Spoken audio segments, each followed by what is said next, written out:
Hi everyone, welcome to the Superhuman Switch, a mind-body business empowering podcast for high achievers, guaranteed to switch your superhuman levels on. I'm your host, Safwan. I'm joined today with Loulou Khazen Baz. Hi Loulou. Hi, How are you? I'm great. Loulou is the managing partner of Spade Ventures and the host of Conversation with Loulou. So today, officially, I'm having a conversation with Loulou on my podcast. Mm-hmm. Amazing. The tables are turned today. Awesome. Yeah. How are you today? I'm doing great. Good. Loulou, of course, I've been following your work on LinkedIn, of course, and some of your favorite episodes I watched on Conversation with Loulou. Mm-hmm. But before we jump in, I would love to share with the audience, who is Loulou? Okay, well, I'm from Lebanon. I was born and raised there. And I came to the UAE in 2003. Right after university, I did my university in Australia. I spent there 3 years. I just realized I've spent more time in the UAE than I've actually spent in Lebanon. So UAE has been my home since early 2003, 20 years. And I've worked here since. So I started in the corporate world. I did 6 years in the corporate world, 6 or 7 years. And then since 2009, I moved into the startup universe. So first as an advisor, and then I founded my own company, my own tech startup, which I grew and I fundraised for, and I exited in 2020. And I've been investing in startups as well for 5 years now. Awesome. Through my syndicate, Spade Ventures, and as you said, I've had the podcast Conversations with Loulou since 2020, and that podcast is really, the whole idea behind it is just me, reaching out to my network and people that I really love and admire, that I've known for years in the startup ecosystem and the investing ecosystem. And I wanted to share some of the learning and give back, and hopefully provide some practical advice to people so that they can improve their professional lives, whether they want to pursue a startup or in their professional careers. 2009, the leap of faith you took from the corporate to the startup. Yes. 2009, I think the whole conversation about the startups were not yet... Wasn't there at all. Yeah. Didn't exist, actually. Which is a big jump. Yeah. Yeah, now I think everyone trying to figure out how he can exit the corporate world and move to the startup world. But I would love to hear more about this. So, look, circumstances had it that at the end of 2008, there was a global financial crisis. Yes, true. I was working in real estate and I lost my job, like hundreds and thousands of people in the UAE. It was a really tough time globally and locally as well. So serendipity had it that, I lose my job at a time where not many people were hiring. And this was the first time I started thinking about, I don't need to be employed.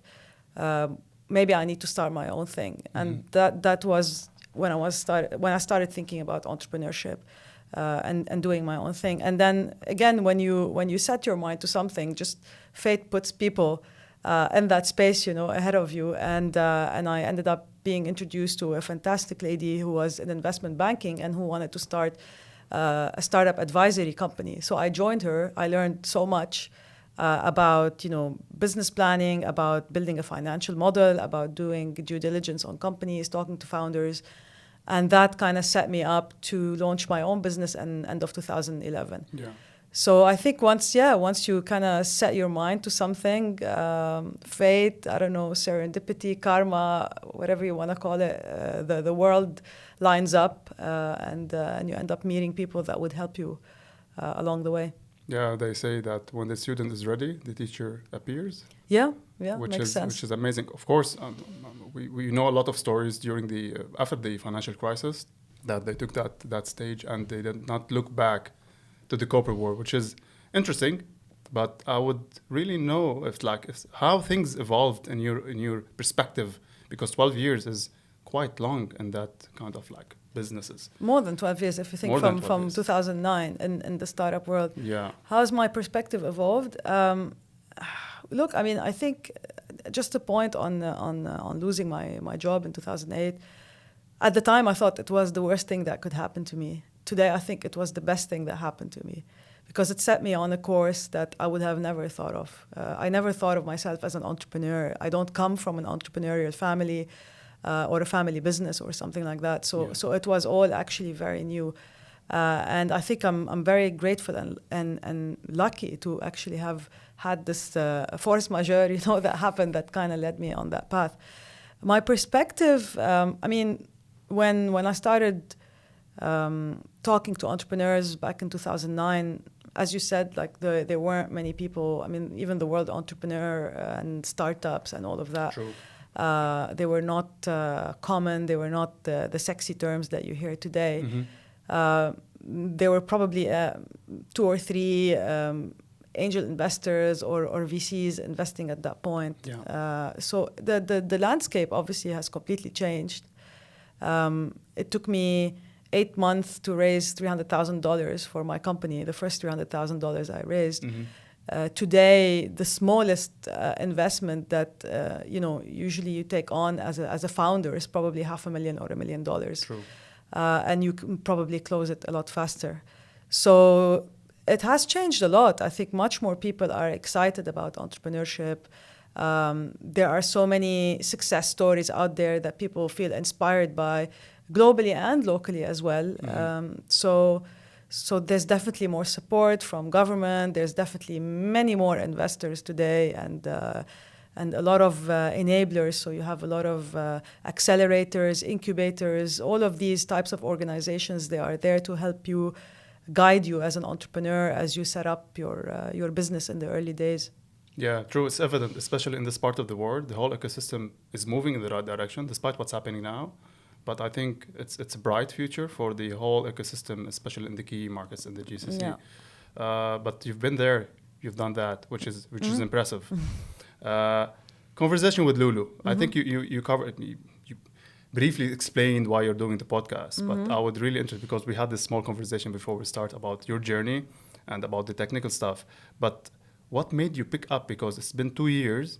More than since 2020. This is my fourth year. 2023. Yes. Yeah. But it's because I followed since the beginning. Of course, it depends on the topic. Yes. But some of the guests, even I know them very well, so I enjoyed the conversation. But let's start with this one because I'm really interested to see how you picked up something that also you were ahead of the curve. It's like something that no one would even consider, especially in the startup and the business side of things. Yeah. So the podcast. We always spoke. There was always this critique in the ecosystem, in the startup ecosystem, that we don't like to share information. So I spent some time in Silicon Valley. I did a few boot camps over there where I spent 2 weeks at a time in Palo Alto and in San Francisco. And there's this thing when you go to the valley is that people share information. Founders share information. VCs share information.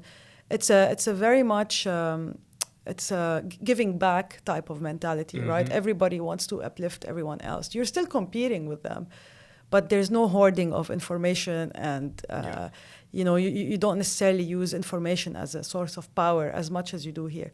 So there was a big critique here for the longest time that we don't share data. It's not, and with startups, it's not a zero-sum game. If you're successful, I'm not failing. You know what I mean? So there's plenty for everyone. Especially here, the ecosystem is still so small.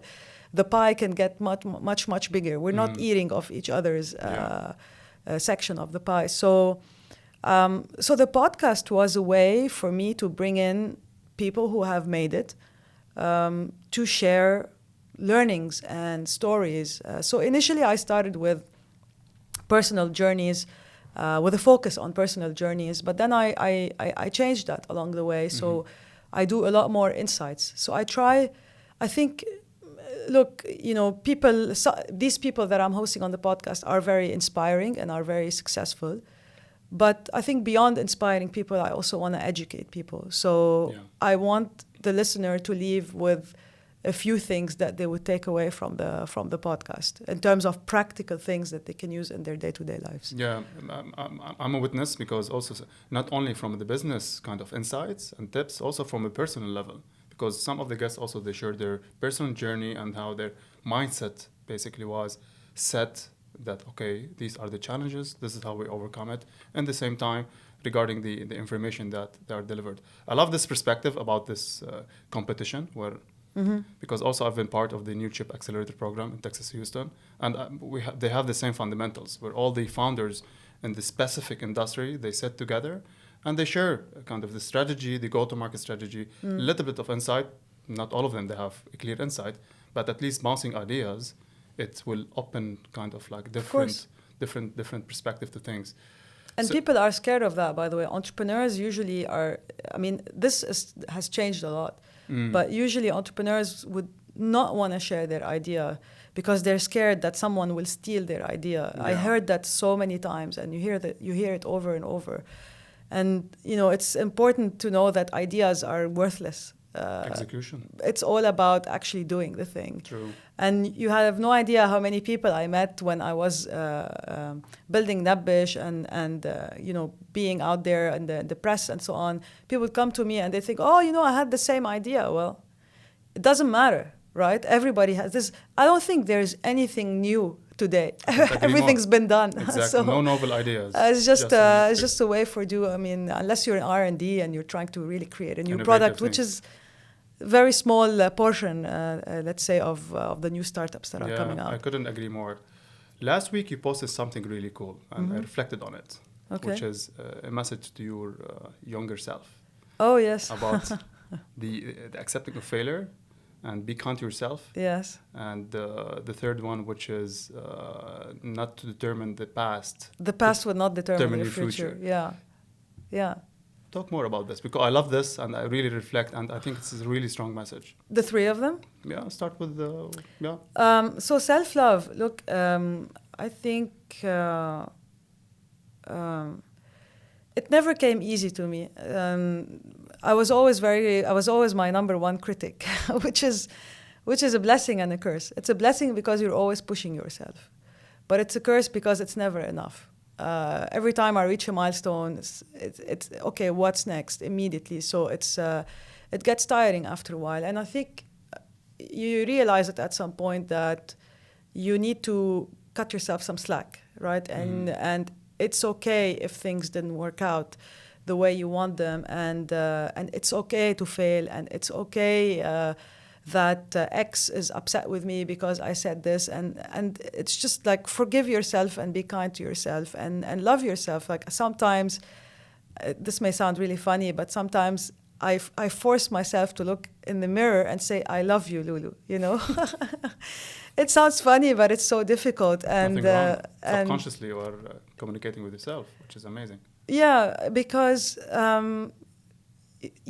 I think you need that, right? People need to love themselves, and not in a narcissistic way, not at the expense of others.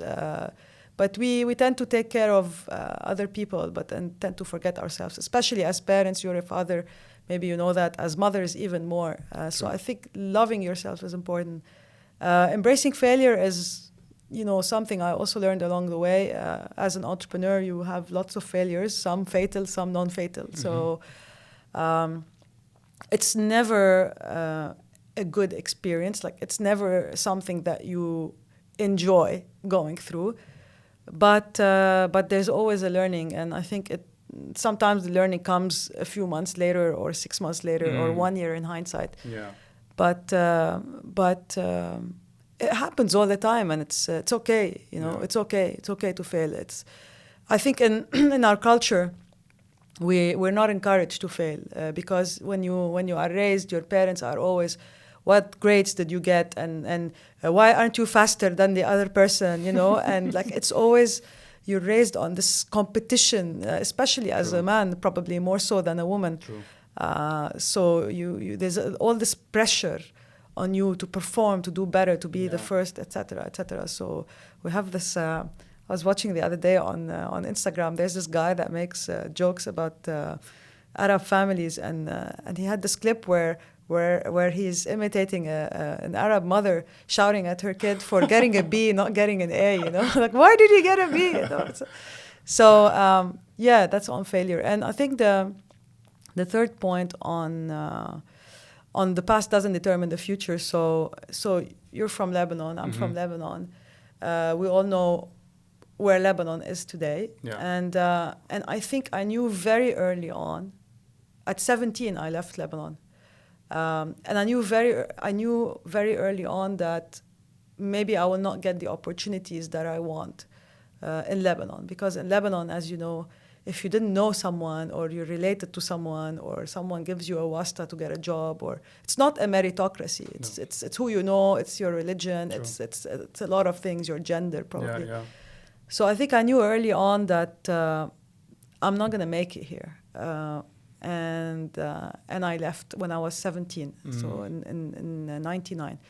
Wow, 17. It's a tough decision. As a teenager. I was on a one-way ticket to Australia at 17. Okay. And since then, you know, I always thought, you know, your past doesn't really necessarily have to determine your future. You can have your own dreams and ambitions, and people might laugh at you and think, you know, who do you think you are, or your dreams are too big. I mean, there is this saying that if you're not dreaming big enough, what is it? Oh no, I forgot it.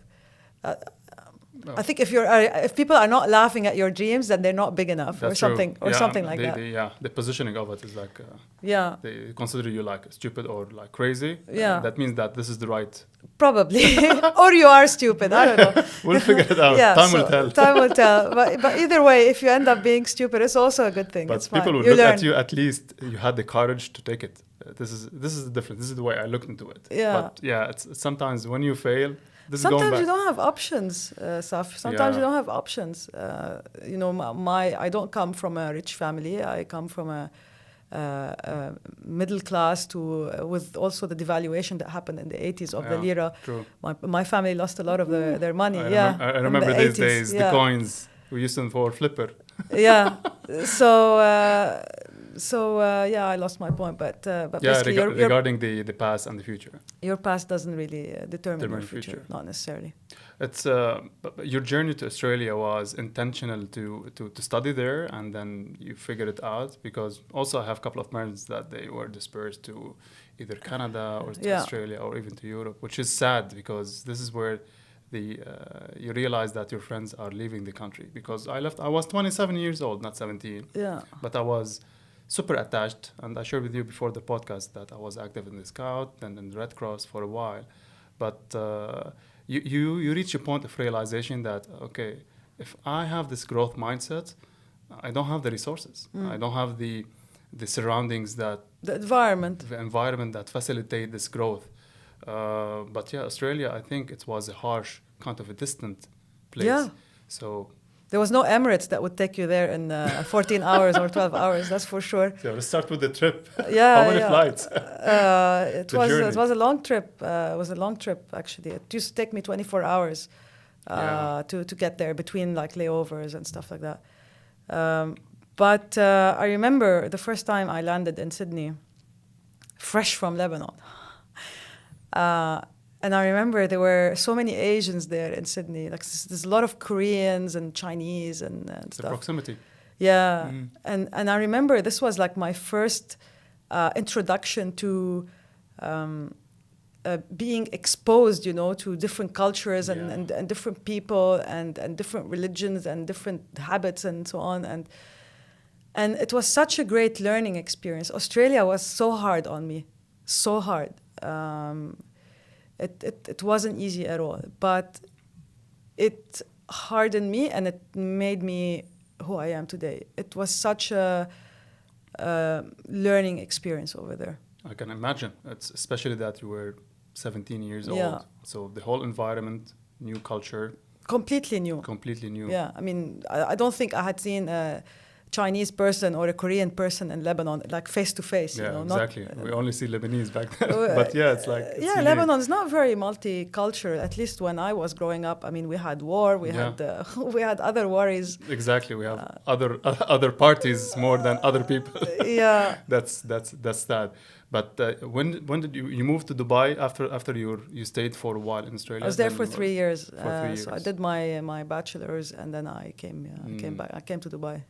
Fresh. Yeah. Actually, I went to Lebanon, tried to find a job. I didn't find something. Oh, okay. So you gave it a shot. I gave it like 4 months. Oh, more than enough. Yeah. And I realized it's not gonna work. Not gonna work. So luckily, we are blessed, so blessed that Dubai and the UAE had opened their arms and their borders and basically welcomed us fresh out of university, and we came here and we built our lives. And we are so blessed, honestly, to have that. Yeah, zero doubt. So now, Loulou, you've been in the journey for more than 12 years in the business side of things. And I think we are rooted sort of in this environment and this country specifically. What's your daily kind of like projection on the business? Because you've been in the startup, sold out, now you are driving and the podcast and the network of like the startup, the businesses. What are your aspirations in that sense? Is there something that you really aspire to expand on? Do more. Look, I think making an impact is something very important for me, and that's something that I always loved about my startup, Nabbesh. So Nabbesh was about creating jobs for people for freelancers, okay? But freelancers are basically people who choose not to have a full-time job. They choose flexibility. They choose to have ownership of their own careers. They might not be in big cities where jobs are available, so you can be anywhere, right? And you can access jobs remotely. So Nabbesh was about job creation. Okay, it was about job creation. It was for mothers that could not, for whatever reason, go to a full-time job. It was for people that were in rural areas that had skills, that had a computer and internet connection and were able to do a job. We were doing programs with people in Gaza, trying to connect them with remote work opportunities. So impact was always something that I was very proud of with Nabbesh.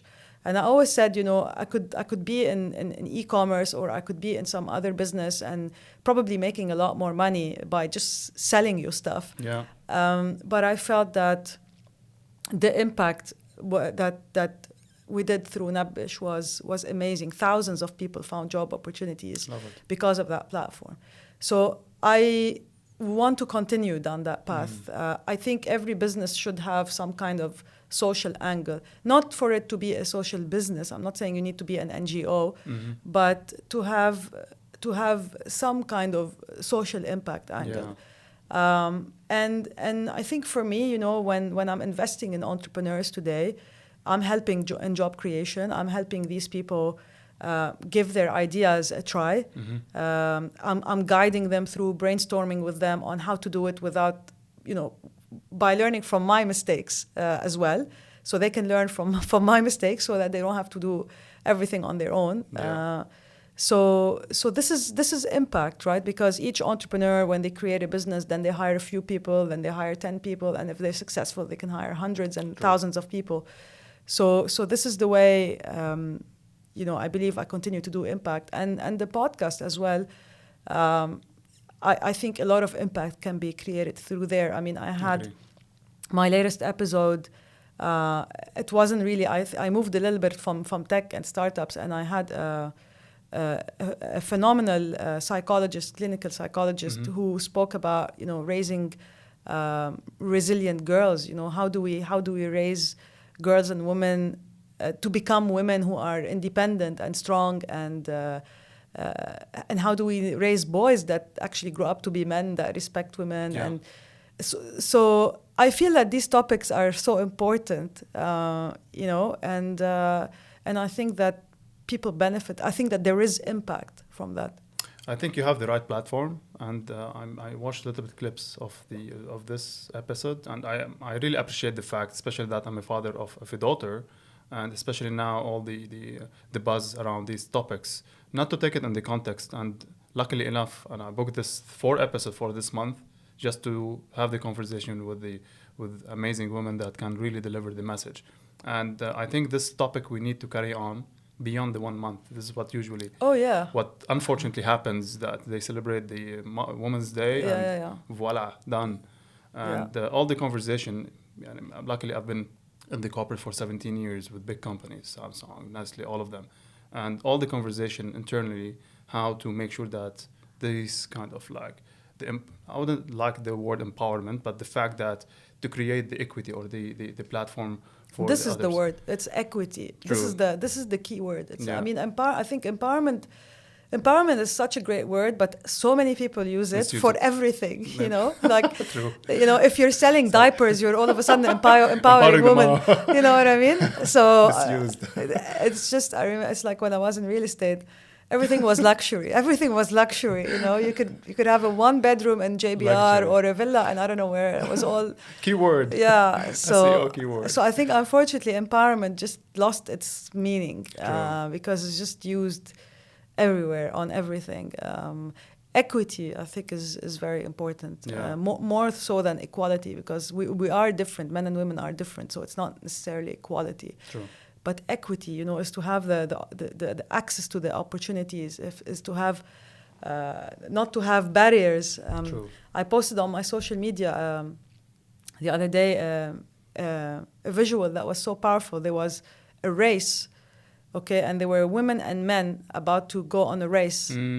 Yeah. Okay, and in front of the women, they had like washing machines and kids and diapers and so on. So yes, maybe we are starting off from the same starting point when it comes to the work-wise. Yeah. But you have so many hurdles along the way as a woman that, you know, the man doesn't necessarily need to worry about. So, and again, it's not equitable. It's not. You know what I mean? Yeah. Even though it looks like they're starting from the same point, it's actually not the case. And I thought it was so powerful. I think I remember this visual. It went viral and makes full sense because it illustrated that the narrative is not, okay, when the resources are available for both genders, is that, okay, what about the other, not opportunity, but other responsibilities that comes along the way as a mom, especially here. Especially in the Arab world and especially in our culture. Okay. Because it's expected that the mother would take care of all the household, all the kids, you know what I mean? And the man. And the man, you're right. And the man. Care of himself. That's right. You have an extra baby to take care of. Yeah, it's like and then the man, I don't know, I mean, for some reason is absent, like... again, not everybody. I don't want to generalize. I know some amazing men. My husband was one of them. I know some amazing men that, you know, take on a lot of the responsibilities with the kids. But I think for the majority, unfortunately, they still expect the wife to do everything and work now.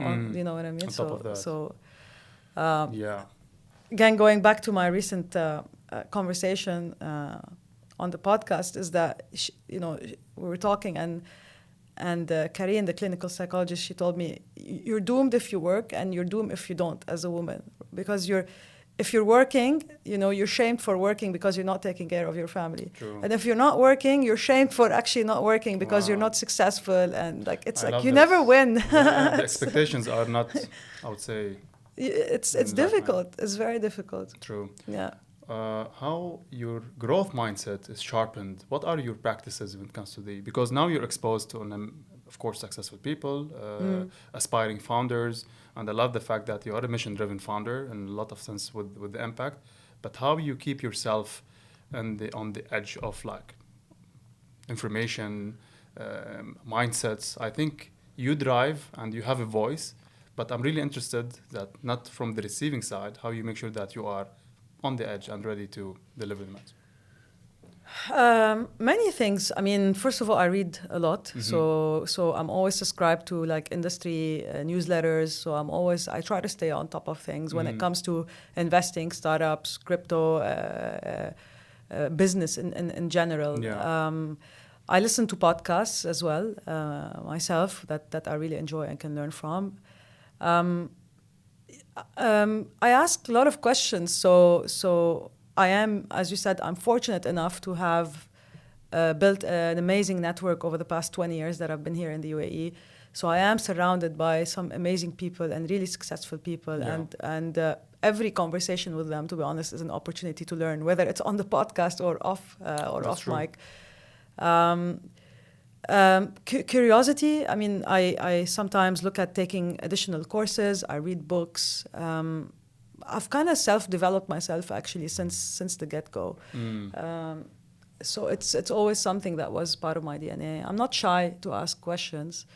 If I don't understand something or if something's not clear, I will pose the question. And I try to take care of myself as well from a health standpoint. So I think we abuse our bodies for the longest time. And then all of a sudden you wake up when you're like 40 or maybe sometimes older and you think, oh my God, and then you start running around in panic. Panic mode. Panic mode, you know, what have I done? So Yeah. I think I've realized that as well. I mean, I crossed 40 and Really? yeah, I and didn't know. and I mean, it's not a compliment, but I did not expect that. yeah, so my physical health, you know, has become very important to me. And luckily, you have a lot of information out there, and you can really educate yourself about like what you're eating and how you're exercising and all these things. It's all out there. So there's no excuse like not to take care of yourself.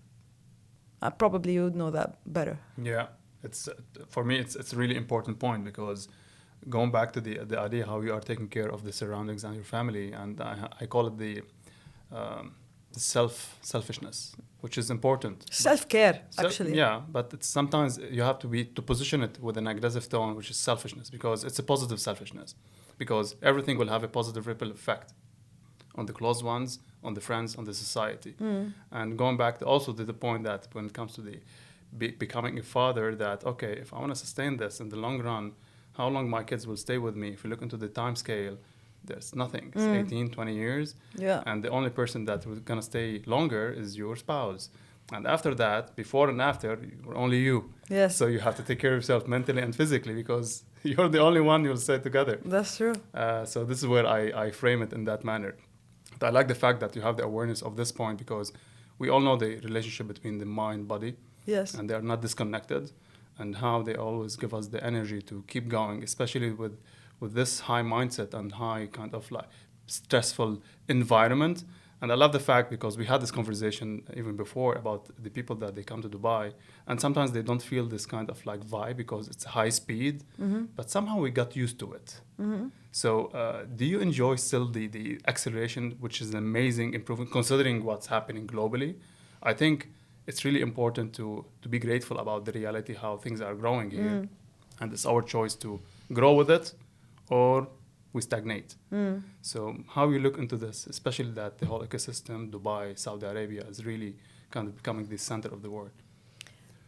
Look, there was one positive thing that happened in COVID, which was the slowing down of everything. So I actually enjoyed spending time at home, spending time with my family, not having to do social engagements over the weekend, not having to do all these meetings and all of that stuff. So I think that it was a good time to reassess, switch off,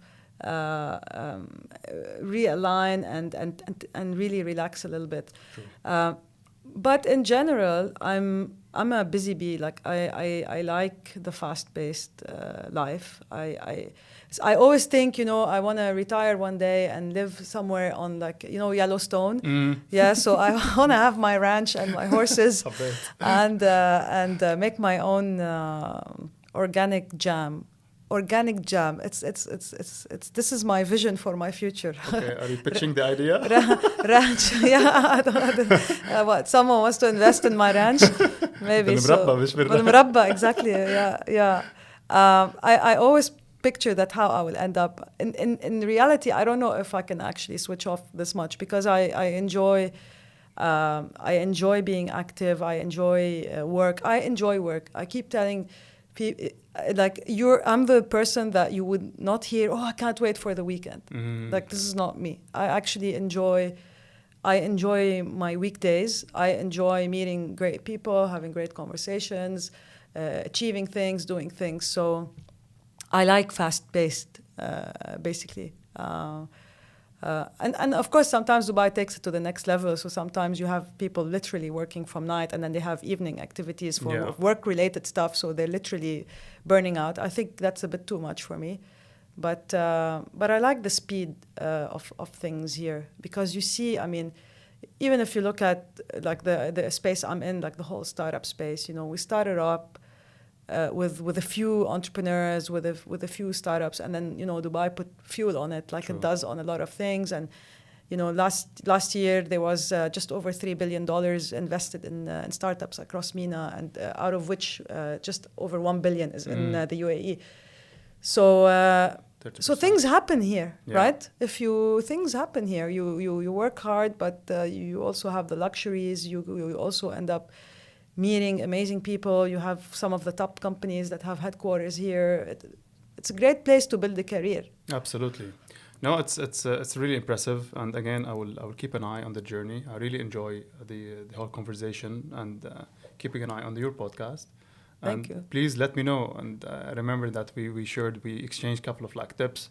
But I wish you all the best on the podcast, on your venture. Thank you, Saf. But again, it's a pleasure to have you on the show. Same here. Loulou. Thanks for hosting me. Thank you everyone for tuning in. Of course, a special thanks for my son who's helping me on the podcast editing. If you want to support the show, we are on your favorite podcast apps and YouTube channel. Get your switch on. Superhuman Switch. Loulou, pleasure. Thank you.